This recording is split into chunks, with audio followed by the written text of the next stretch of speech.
Jake Martinez walked into the massive lecture hall and found his usual seat in the back row.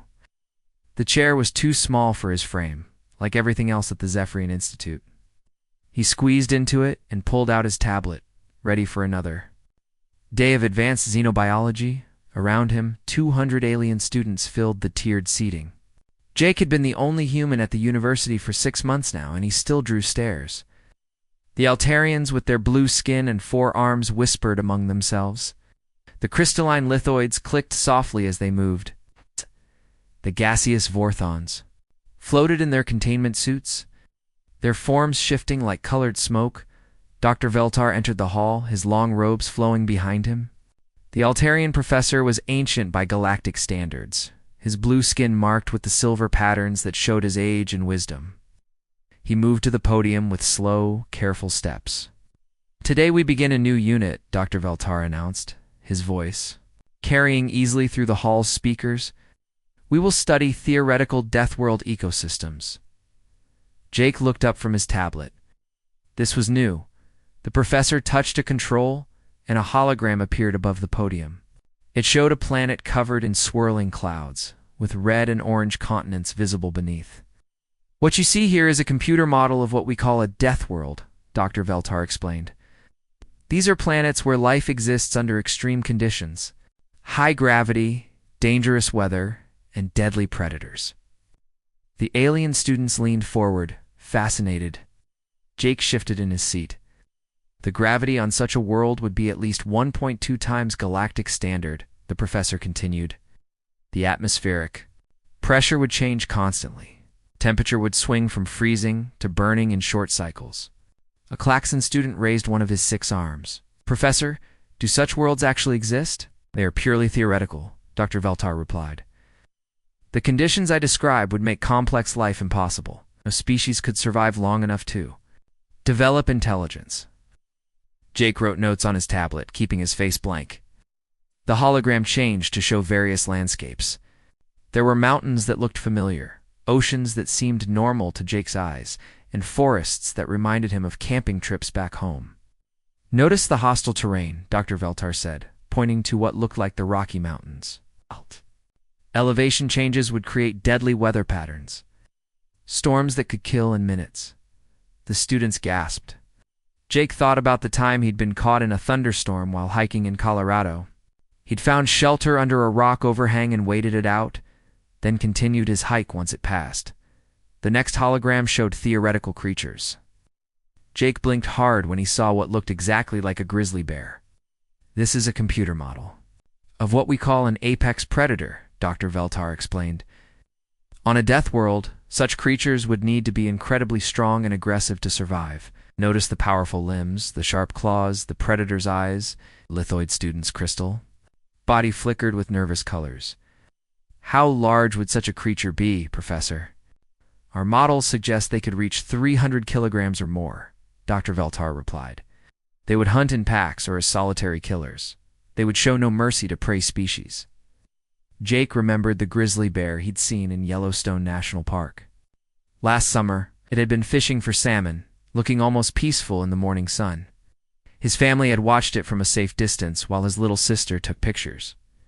The lecture continued with more theoretical creatures. Jake saw a computer. Models that looked like lions, sharks, and wolves. Each one was presented as a nightmare of evolution.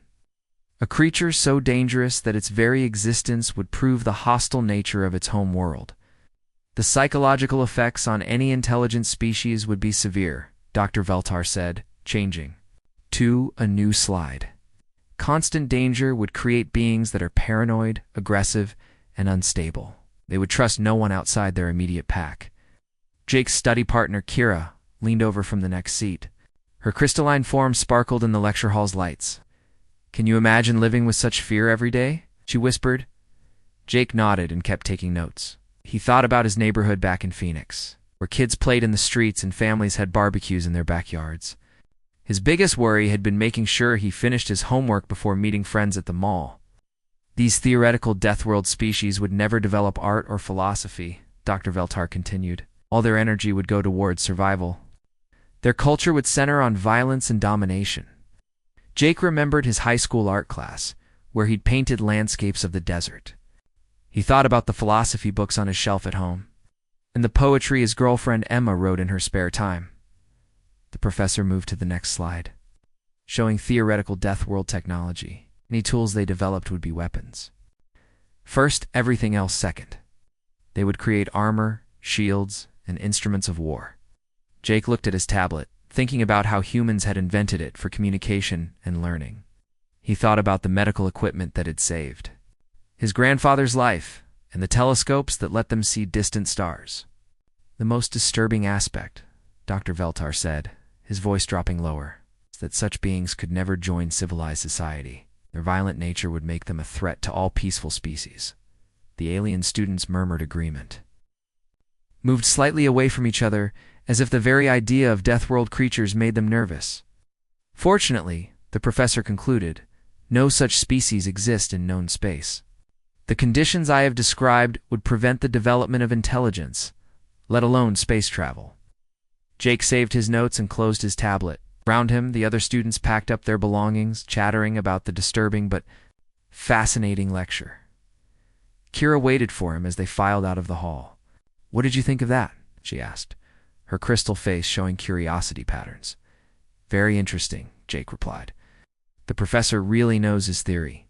"I am so grateful we live in a civilized galaxy," Kira said. "Imagine if such monsters were real." Jake nodded and walked with her toward the campus cafe. He was looking forward to lunch, especially since they were serving hamburgers today. The alien students found human food strange, but the cafeteria staff had learned to accommodate his dietary needs as they walked. Jake noticed how the other students moved around him, giving him space without really thinking about it. Date it unconsciously, the same way his classmates back home had stepped aside. When he walked down the hallway, he'd never thought much about it before. 3 days later, Jake sat in the same seat for Dr. Veltar's second lecture on Deathworlds. The professor had promised to focus on theoretical predator species today. Jake opened his tablet and waited as the alien students settled into their seats around him. Dr. Veltar activated the hologram projector, and a massive creature appeared above the podium. Jake's eyes widened. It looked exactly like a Siberian tiger, down to the orange coat and black stripes. "Behold the ultimate land predator," Dr. Veltar announced. "Our computer models suggest that Deathworld apex hunters would look something like this." Notice the powerful jaw structure designed to crush bone, the sharp teeth for tearing flesh, the muscular build for bringing down large prey. The alien students stared in horror. A gaseous Vorthan's containment suit flickered with nervous energy. Several lithoid students turned darker colors, their version of fear. "How big would such a monster be?" asked Zek, the insectoid klaxon student who sat 2 rows ahead of Jake. "Perhaps 200 kilograms, Dr. Veltar replied. "With claws that could slice through metal and jaws strong enough to break bones with a single bite." Jake thought about the documentary he'd watched last month about tiger conservation in India. The big cats were beautiful, dangerous, but mostly just trying to survive in a shrinking habitat. He'd donated $50 to the Wildlife Fund after watching it. The hologram changed to show a pack of creatures that looked like wolves. Group predators would be even more terrifying, the professor continued. They would hunt in coordinated attacks, using intelligence to bring down prey much larger than themselves. Each individual would sacrifice itself for the pack's success. Jake remembered camping with his Boy Scout troop when he was 12. They'd heard wolves howling in the distance one night. His scoutmaster had explained that wolves were actually very shy around humans, and attacks were extremely rare. They'd all gone to sleep without worry. A new image appeared. Jake nearly laughed out loud when he saw what was clearly a great white shark. "Aquatic apex predators would dominate the oceans," Dr. Veltar said. "Imagine a creature that could sense electrical fields from kilometers away. It would hunt by scent, following traces of blood through vast underwater territories." The alien students made sounds of disgust and fear. Jake remembered his family vacation to California, where they'd gone cage diving to see great whites. Mom had been nervous, but Jake had found the experience amazing. The sharks were incredible animals, perfectly adapted to their environment. The psychological impact on any intelligent species would be catastrophic, Dr. Veltar continued. Living with such predators would create beings that are constantly alert, always ready for violence, unable to truly relax. Jake shifted in his seat, thought about how he automatically scanned new rooms when he entered them, noting exits and potential threats. He'd learned it in a self-defense class, but now he did it without thinking. After the lecture, students gathered in small groups to discuss what they'd learned. Jake listened as they debated whether such creatures could actually exist. The energy requirements alone would be impossible, argued a blue-skinned Altarian named Kess. No ecosystem could support predators that size and aggression level. I agree, said Zek, his mandibles clicking nervously. And any species that evolved alongside such monsters would be too damaged to develop civilization. They would be primitive, savages focused only on survival. Kira floated over to Jake's desk. What do you think, Jake? Could such creatures exist? Jake pulled out his phone and scrolled through his photo gallery. Well, humans have pretty good imaginations, he said. Look at some of the creatures we've invented for movies and books. He showed them pictures he'd taken at the San Diego Zoo the previous summer. There was a close-up of a Bengal tiger, a shot of wolves playing, and a photo of himself standing next to the shark tank at the aquarium. The alien students crowded around, fascinated and horrified. Your species has such dark creativity, Kira, said her crystal body flickering with uncomfortable colors. These images are terrifying. How do humans sleep at night after imagining such things? We tell ourselves they're not real, Jake replied, which was technically true from their perspective. Zek studied the tiger photo closely. The detail is remarkable. Look at the muscle definition, the predator's eyes.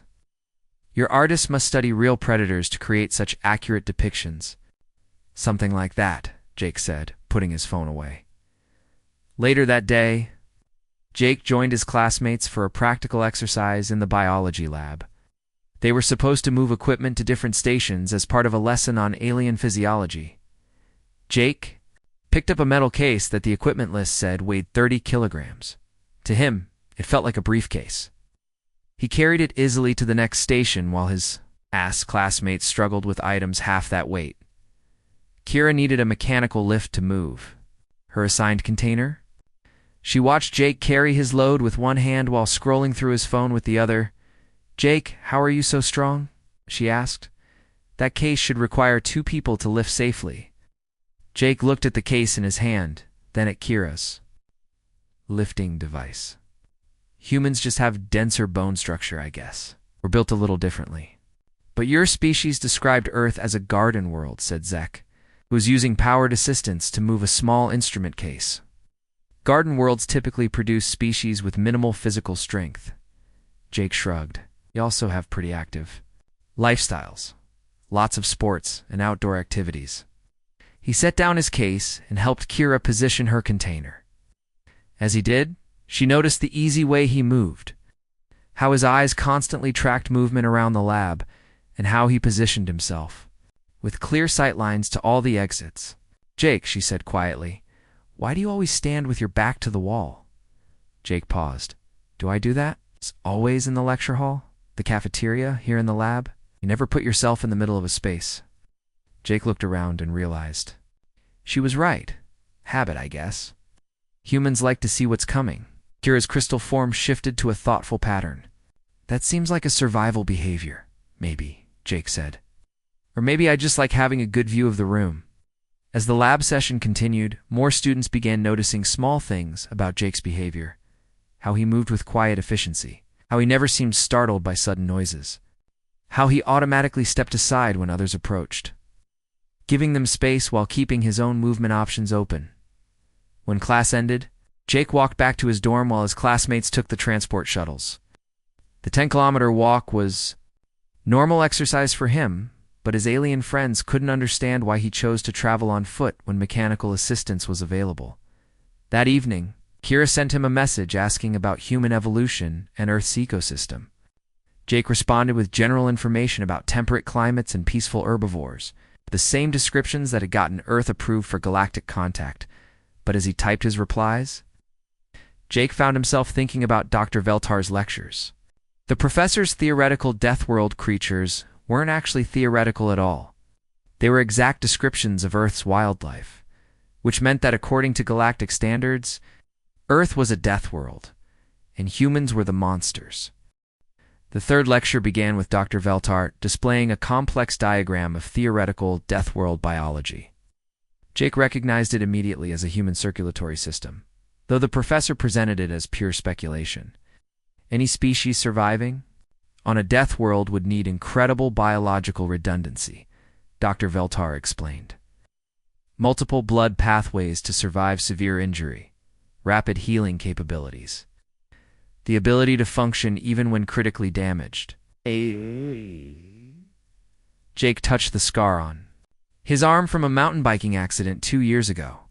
It had healed completely in 3 weeks, leaving only a thin white line. They would also need emergency response systems, the professor continued. Chemical releases that would temporarily increase strength, speed, and pain tolerance during life-threatening situations. A lithoid student's crystal form brightened with curiosity. What kind of chemical system could do that, Professor? We call it the theoretical adrenaline response, Dr. Veltar replied. The body would flood itself with stimulants during danger, allowing impossible feats of strength and endurance. Jake remembered when his neighbor's house had caught fire last year. He'd lifted a fallen beam off an elderly man without thinking about it later. He couldn't believe he'd moved something that heavy. The fire chief had called it an adrenaline rush. The lecture was interrupted by an emergency alert. A gaseous Vorthan student named Flux was having a containment suit malfunction. His gaseous form was leaking into the atmosphere, and he was beginning to lose cohesion. While the other students backed away in panic, Jake moved forward immediately. He assessed the situation in seconds, noting the damaged seal on Flux's environmental suit and the emergency backup systems that weren't activating. Everyone stay calm, Jake said, his voice cutting through the chaos. Flux, I need you to concentrate on maintaining your core density. Don't try to speak. Jake's hands moved quickly over the suit's control panel. He'd never seen this exact model before, but the basic principles were similar to the emergency equipment he'd learned about in his volunteer firefighter training back home. Kira, I need you to stabilize his left side support, Jake ordered. Zekel Medico, but tell them it's a containment issue, not a biological emergency. The alien student stared at him. Jake's calm authority in the crisis was completely different from his usual quiet demeanor. He worked with practiced efficiency, his movements sure and precise. Within minutes, Jake had the backup systems online and Flux's containment stable. The Vorthon's gaseous form solidified back to normal density just as the medical team arrived. How did you know what to do? Asked Dr. Veltar, who had watched the entire event with surprise. Jake looked around at the staring faces. Basic emergency response training. All humans learn it in school. This wasn't entirely true. Jake had volunteered for emergency medical training, but most humans didn't have his level of preparation. He'd learned it because he enjoyed helping people and wanted to be useful in a crisis. After the medical team cleared Flux for return to class, Dr. Veltar resumed his lecture, but now many students were watching Jake instead of the professor. At Deathworld, species would develop pack psychology, Dr. Veltar continued. Intense loyalty to their chosen group combined with deep suspicion of outsiders. They would be willing to sacrifice themselves for pack members without hesitation. About his unit in the National Guard and how they'd trained together until they could rely on each other completely. He thought about his family and how he'd do anything to protect them. Their social structures would be built around hierarchy and protection, the professor went on. The strongest would lead, but only if they proved they could keep the group safe. Kira sent Jake a private message on her tablet. You moved like you'd handled emergencies before? Lots of them, Jake typed back. Humans practice emergency drills in school. Fire, evacuation, first aid, that kind of thing. But Kira wasn't satisfied. During the break, she approached him directly. Jake, I've been watching you. she said. "The way you handled Flux's emergency, it wasn't like someone following basic training. You moved like a soldier." "I'm not a soldier," Jake replied, which was technically true. He was in the National Guard, but only part-time. "Then explain how you knew exactly what to do," Kira pressed. "You didn't hesitate, didn't panic, didn't even seem surprised. It was like you expected emergencies to happen." Jake looked at her for a long moment. "Where I come from, people help each other when there's trouble. It's just what we do." "But the way you took control," Kira continued, "you gave orders to everyone, including students from species that are older and supposedly wiser than humans, and we all obeyed without question." Jake hadn't thought about it that way. In the moment, he'd just done what needed to be done. But Kira was right. He'd automatically assumed command, and everyone had followed his lead. "It's maybe humans are just good in emergencies," he said. After class, Jake walked across campus with Zek and 2 other students as they passed a construction site. A piece of scaffolding broke loose and fell toward a group of alien workers. Jake reacted instantly. He sprinted forward, shoved the workers clear, and caught the falling metal beam with his bare hands. The impact drove him to his knees. But he held the scaffolding until the workers could get to safety. The alien students who witnessed it stared in shock. The metal beam would have required mechanical equipment to lift safely, yet Jake had caught it and held it steady.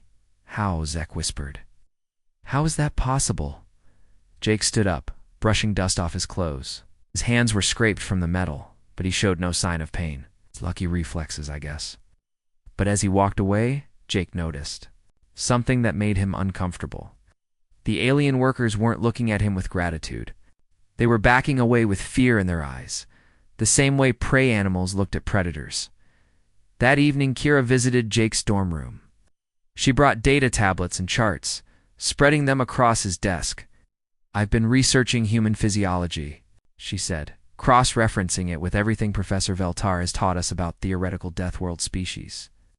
Jake's stomach tightened. "What did you find?" Kira activated a holographic display that showed human anatomical data alongside Dr. Veltar's theoretical models. The similarities were unmistakable. "Your bone density is 3 times galactic average," she said. "Your muscle fiber composition matches the theoretical predator profiles exactly. Your reaction time is faster than our computers can measure accurately." Jake stared at the data, unable to deny what the numbers showed. "Your species described Earth as a peaceful garden world when you applied for galactic membership," Kira continued. "But everything about human biology suggests you evolved in extreme conditions. Constant danger. Persistent threats." She pulled up more data. "Your cardiovascular system has multiple backup pathways. Your nervous system is designed for rapid threat response. Your skeletal structure can withstand impacts that would kill most species." Jake sat down heavily in his chair. "What are you saying, Kira?" Kira's crystal form flickered with patterns he'd never seen before.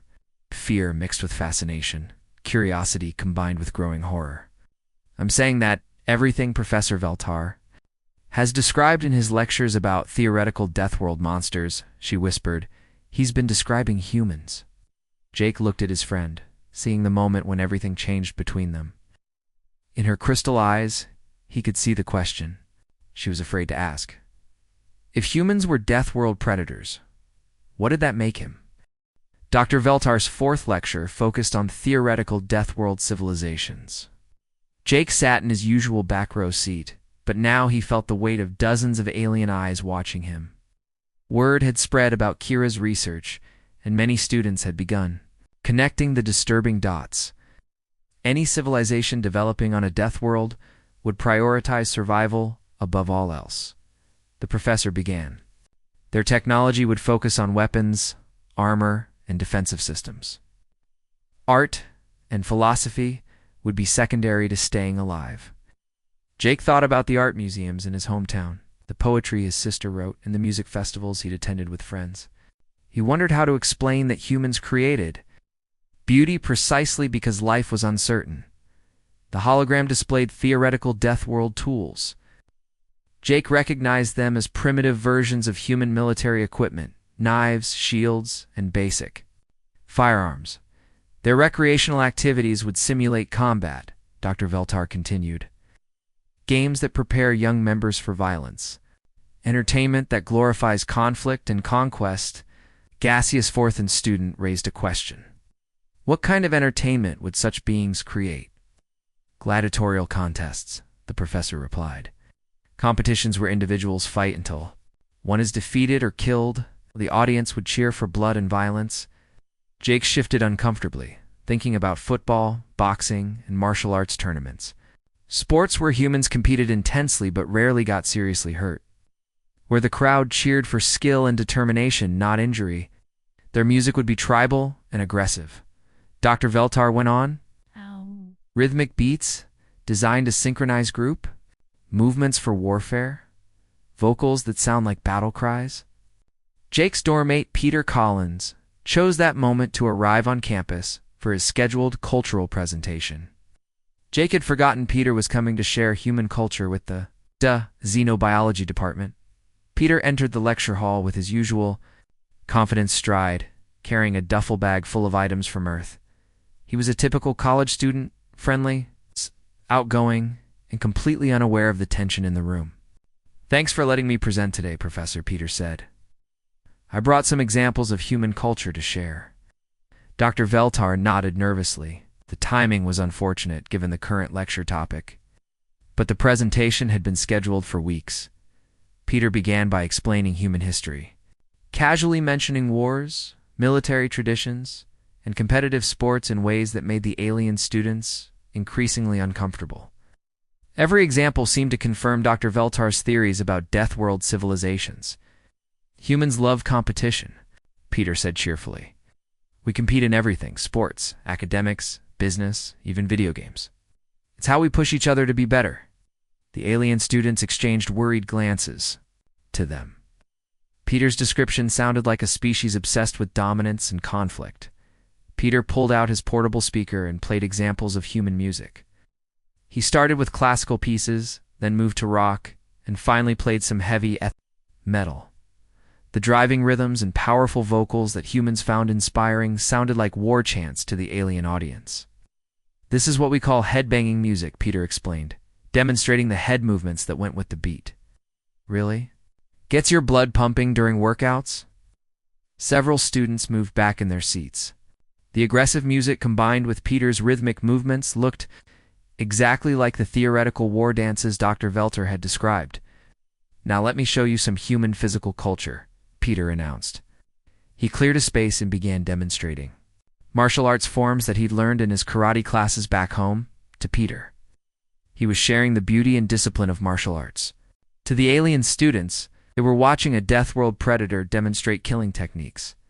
Peter moved through a series of punches, kicks, and grappling moves, explaining the philosophy behind each form. Martial arts teach us control and respect, he said. The goal is to defend yourself and others, not to cause harm.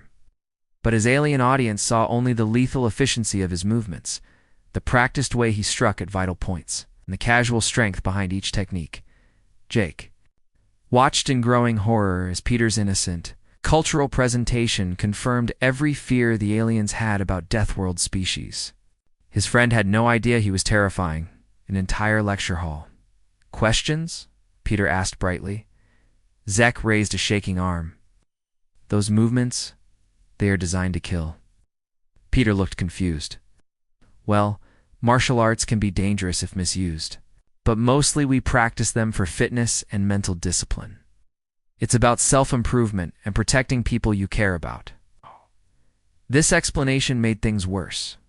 The alien students heard a predator species that trained from childhood in lethal combat techniques. Disguising it as philosophy and self-improvement, Kira's crystal form had turned dark with fear. She sent Jake a message on her tablet. Is this normal for humans? Jake typed back. Peter's just sharing hobbies. This is regular human culture. But even as he wrote it, Jake realized how his response sounded. What he considered normal human activities looked like warrior training to alien eyes. After Peter finished his presentation and left the campus, the lecture hall erupted in whispered conversations. Students huddled in groups, discussing what they'd witnessed. Dr. Veltar looked shaken. Class dismissed, he announced quietly. We will continue our theoretical discussions next week. As students filed out, many gave Jake a wide berth. They'd connected Peter's demonstration with Jake's behavior during the emergencies, and they were beginning to understand what they were dealing with. Kira waited until the hall was nearly empty. Before approaching Jake, "Your friend Peter," she said carefully. "He represents typical human culture." "Pretty much," Jake replied. "He's just a regular guy from back home, and the fighting techniques he demonstrated. Basic martial arts. Lots of humans learn them for exercise and confidence. It's not really about fighting." Kira's form flickered with complex patterns. "Jake, do you understand what we just witnessed? Your species' idea of recreational activity includes training. For lethal combat, your music sounds like battle rhythms. Your competitive nature extends to every aspect of life." Jake started to protest, but Kira continued. "And Peter spoke about human history like warfare was normal. Like conflict was just another form of competition. He mentioned military traditions as if every human society had professional warriors. Humans have had some conflicts," Jake admitted. "But we're a peaceful species now. We've moved beyond all that." "Have you?" Kira asked. "Because everything I've observed suggests humans are exactly what Professor Veltar has been describing. A Deathworld species that developed intelligence despite constant evolutionary pressure from predators and environmental threats." Jake looked around the empty lecture hall. "What are you going to do with this information?" Kira's crystal body went completely transparent, her species equivalent of deep thought. "I don't know," she admitted. "Part of me wants to report this to the galactic authorities. Deathworld species aren't supposed to exist, and they certainly aren't supposed to be attending university. And the other part remembers. That you saved Flux's life without hesitation. You've been nothing but kind and helpful for 6 months. That despite everything we've learned about human nature, you chose to be here learning alongside us instead of conquering us." Jake felt a cold weight settle in his stomach. The truth was finally coming out, and he wasn't sure what would happen next. "There's going to be another lecture," Kira said quietly. "Dr. Veltar is going to discuss why Deathworld species pose an existential threat to galactic civilization. Why they would need to be contained or eliminated for everyone's safety." Paused, her crystal form shifting to show deep concern. "Jake, I think you need to decide what you're going to do when he suggests that any Deathworld species discovered should be destroyed, before they can spread their violence to the rest of the galaxy." Dr. Amanda Clark pressed her face against the cold metal window of the USS Endeavour and watched the strange blue planet grow larger as their ship moved closer. The planet looked peaceful from space, but she knew that looks could be wrong. Very wrong. "We're getting close to the surface now," Captain Jake Morrison said as he walked up behind her. His boots made heavy sounds on the metal floor. "You ready for this, Amanda?" Amanda turned around and looked at the captain. Jake was a good man, she thought. He had brown hair that was getting gray at the sides and kind eyes that made people trust him. But right now, those eyes looked worried. "As ready as I can be," Amanda said. She picked up her small bag of tools and checked them one more time. Inside were things that helped her understand new languages fast. Small computers, sound recorders, and books full of notes about how different aliens talk to each other. Amanda was not like other people who studied alien languages. Most people took months or even years to learn how aliens spoke, but Amanda could do it in hours. She had a gift that she did not fully understand herself. When she heard aliens talk, something in her brain would change and adapt. Soon she would. No, not just their words, but how they thought and felt. The ship shook a little as it entered the planet's air. Through the window, Amanda could see forests of strange trees that glowed with soft light. The trees moved even though there was no wind. This was the home of the Zephyrians, and they were unlike any aliens humans had met before. "Remember, Jake?" said the Galactic Council says the Zephyrians are dangerous. They've been fighting with 3 other alien races for over 50 years. Our job is to make peace, not to take sides. Amanda nodded, but she had her own ideas about the Zephyrians. She had studied the few recordings of their language that humans had. Something about the way they communicated felt familiar to her. Like music, she had heard before but could not remember where. The ship landed with a soft bump. Amanda could hear the engines getting quiet. Through the walls, she could hear strange sounds from outside. Low, rumbling noises, high singing sounds, and something that sounded like wind chimes in a storm. "That's them," Jake said. "The Zephyrians are coming to meet us." Amanda and Jake walked to the main door of the ship. With them came Lieutenant Commander Ryan Brooks, a tall man with red hair who always made Amanda feel safe.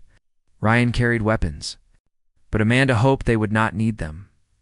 The door opened with a hiss of air. Amanda stepped outside and felt warm, thick air fill her lungs. The air smelled like flowers and rain. Round them, the glowing trees moved in patterns that looked almost like they were dancing. Then she saw the Zephyrians. They were beautiful and terrible at the same time. Each Zephyrian was about as tall as a human, but their bodies were made of something that looked like living crystal. Light moved through their bodies in patterns of blue, green, and gold. They had no faces like humans, but Amanda could somehow tell where they were looking. The Zephyrians made the strange sounds Amanda had heard from inside the ship. But now that she was close to them, Amanda could tell that the sounds were not just noise, were talking. As Amanda listened, something wonderful and strange happened in her mind. The sounds began to make sense. The low rumbling was like the bass notes in music, carrying feelings of sadness or happiness. The high singing sounds were like words, but words that painted pictures in her mind instead of just saying things. The wind chime sounds were like punctuation marks showing when one thought ended and another began, but there was more. Amanda realized that the Zephyrians were not just making sounds. Light patterns moved across their crystal bodies in time with the sounds. And she could smell changes in the air, sweet or bitter smells that added more meaning to what they were saying. "By the stars," Amanda whispered, "they're not just talking with sound. They're using light, smell, and vibration all the same time." Jake looked at her with surprise.